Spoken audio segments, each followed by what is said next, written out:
My name is Tanya Curry, and this is this week's Acumen Media Report. It's entitled South Africa's Telenovela. I have so much content this week that this report is going to write itself.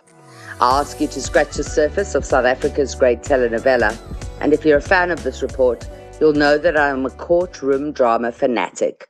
Real-life courtroom drama, not that Suits stuff. So how does this usually work? Well, usually the trial starts and there's a judge and then... I have to say that my jaw has dropped more often than I care to count this week. Let's start with the very big one, Senzo Mayiwe. What a farce this week has been. To start the telenovela, we had journalists chasing witnesses around, jumping from room to room, while the witness tried to play hide and seek from the rampant cameras. Look, I don't blame the journos for their relentless hunt. The witness was Madlala, one of the individuals that was in the house on the night of the murder. The defense took great exception to the chase, and the advocates even said that media had played such a bad role in this entire case. She went on to mention the damage that had been done by the Netflix documentary and that she feels all media should be removed from the court immediately. She's right to a point. Had that docu not come out, we certainly would not have a telenovela of this trial. The judge was furious. He's quite temperamental, this guy. He banned the entire set of journalists, and our telenovela went silent.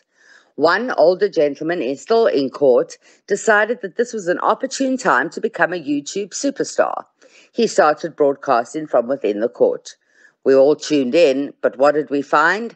Some terrible TV production value as we stared at a man with a grey beard, and the sound did not let you hear a word of the trial. We resorted to Twitter in the end, good old Twitter. That kept the trial alive for our hungry eyes. After gushing apologies, the media was allowed back, and then the real drama started.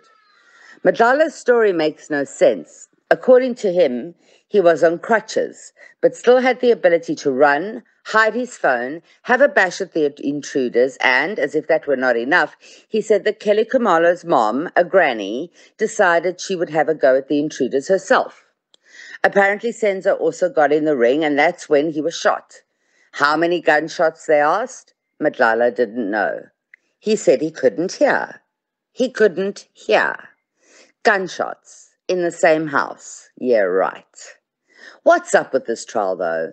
How can no one know what happened? How do new dockets appear magically that were never there before? The people in the room are meant to have been Senzo's nearest and dearest, and yet here we are watching an outrageous telenovela. Swap courtrooms with me and join a ridiculous, and I cannot stress this enough, a ridiculous telenovela where Dali Mpofu threatened the chair's life live on TV. Threatening me now. Yeah. Let me try and break it down for you. It's complicated, so bear with me. Concord, an entirely different telenovela, had ruled that Makwabani could go back to her job. This drew the wrath of many and woke up the country's legal teams all at once. The DA, civil society, and others sent letters throughout the night to Dali.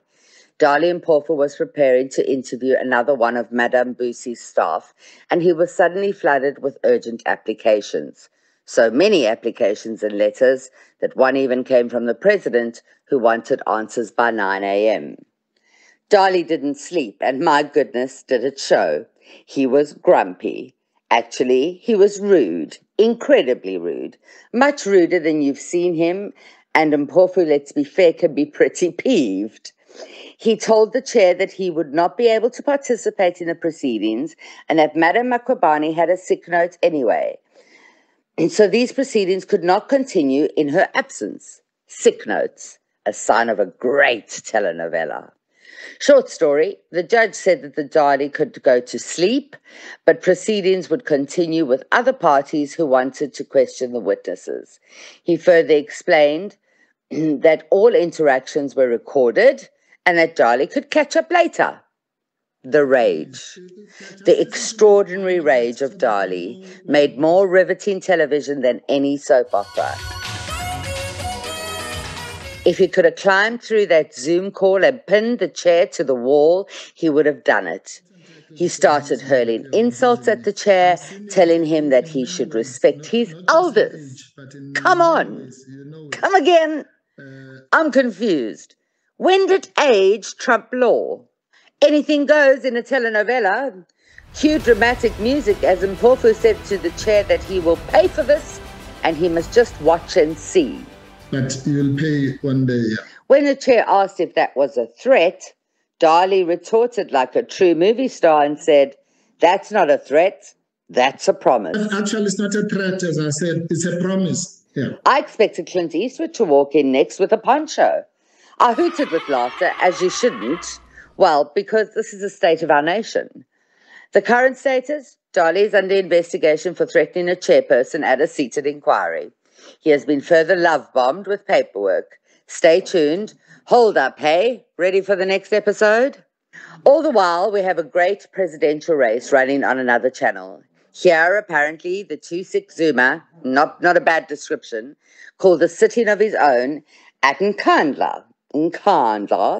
Here, he told everyone in his gang to vote for Nkosazana when people saw Dlamini Zuma. But also, when people saw, they could...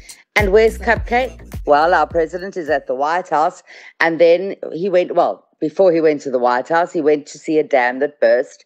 He told the people that lost their lives and homes that he wouldn't abandon them, and then he whipped himself off to the White House, and then he's attending the Queen's funeral.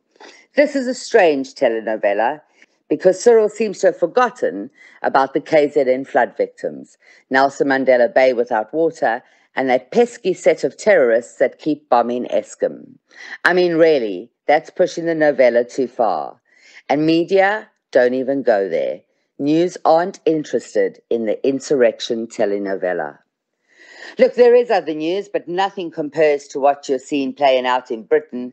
I'm not sure what you call it. We in South Africa have experienced the massive loss of Mandela, and the country paid tribute for an entire month. In fact, we do it still now.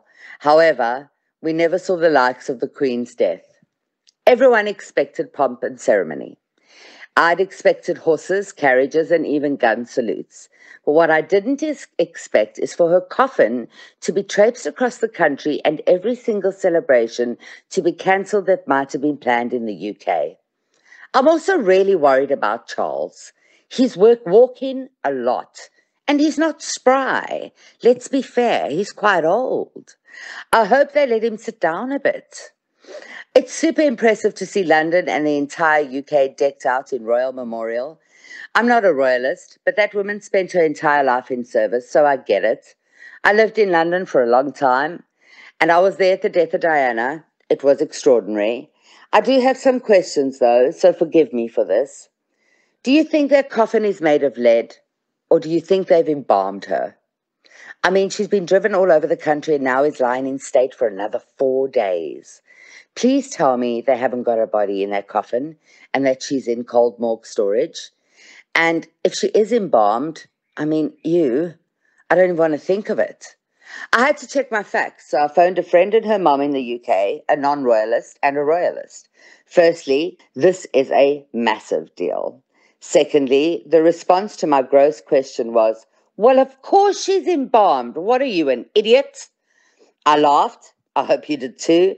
My condolences to you, Great Britain, the end of an era and a very, very dramatic telenovela. I'm Tonya Curry, and you've just scratched the surface with Acumen Media.